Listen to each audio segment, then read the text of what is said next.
Emma sat alone in the hospital corridor, her face pale, her hands clutching a crumpled medical report. Her eyes were swollen from endless nights without sleep. Life had already taken her husband in a tragic accident 2 years ago, and now it seemed determined to take away the only light she had left, her 7-year-old daughter, Lily, who was fighting a critical illness. Her whisper echoed in the silence. Why me? Why us? Maybe hope doesn't exist anymore. That night, Emma walked into Lily's room. The child lay still, her tiny body connected to tubes and wires. Emma stroked her daughter's forehead and whispered, "My sunshine, don't leave me too. I don't think I can survive it." Lily opened her eyes weakly and whispered, "Mama, don't cry. Tears make angels sad." Emma turned away, unable to stop the flood of tears. One evening, exhausted and drained, Emma stepped outside the hospital. The sun was setting, painting the sky in soft orange and pink. She looked upward with trembling lips. "God, are you even listening? Give me one reason not to give up." And then, a soft sound caught her ear, the gentle chirping of birds. She turned and saw an old man, frail but smiling, sitting on a bench nearby. He was scattering small pieces of bread for the birds that had gathered around him. The man glanced at her kindly and said, "Life feels unfair, doesn't it?" Emma broke down. "I've lost so much already. My husband, and now my daughter. I don't know how to keep going." The old man looked at Emma gently. "My dear, I've lost everything. My wife, my son, even my home. But if I stop smiling, I lose myself too. And that I refuse. Pain is the tax we pay for love. But hope is the reward we give ourselves for surviving." He paused, then pointed to the birds gathered nearby. "Do you see them? Every evening they return to this place. They don't know if I'll be here or not, yet they come, because they have hope. That's what keeps them alive." He placed a piece of bread in Emma's hand and said, "Feed them. You will understand." With trembling fingers, Emma scattered the crumbs. The birds rushed forward, chirping joyfully. For the first time in months, a faint smile appeared on her lips, and something inside her stirred a spark of hope she thought she had lost forever. The old man's voice softened. "Hope is not about knowing what tomorrow brings.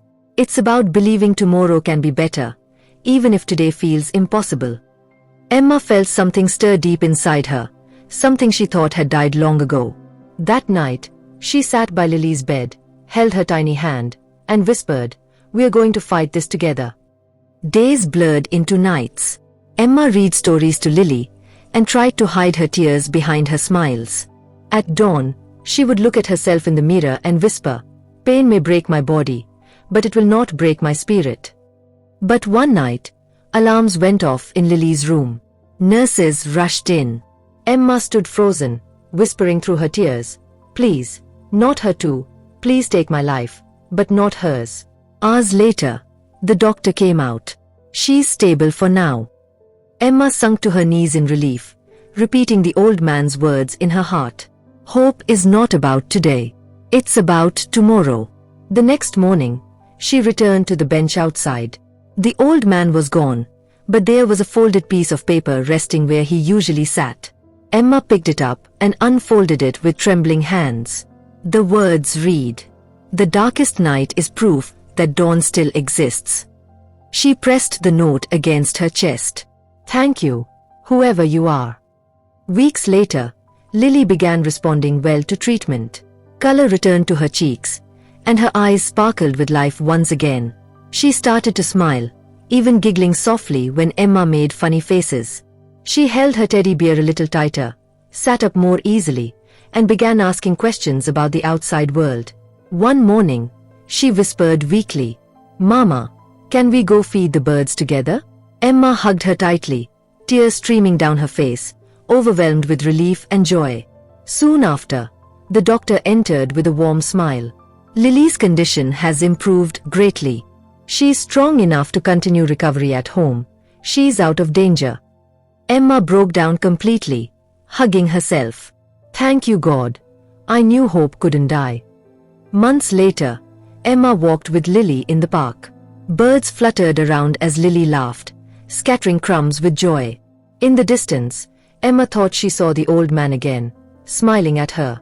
She blinked, and he was gone, vanished into the crowd. But his words would never leave her heart. Emma looked at the sky with tears of gratitude. Hope. It was always there. I just had to find it again. Moral. Even in the darkest chapters of life, hope is never lost. Sometimes, it hides in small things, a kind word, a stranger's smile, or the flutter of wings. Hold on, because tomorrow may surprise you with new strength. If Emma and Lily's journey touched your heart, don't keep it to yourself. Like, comment, share, and subscribe to support more stories of hope and strength. Tell us in the comments what gave you hope today. We'd love to hear your story. Together, we can inspire each other and remind the world that even in the darkest times, light can always return.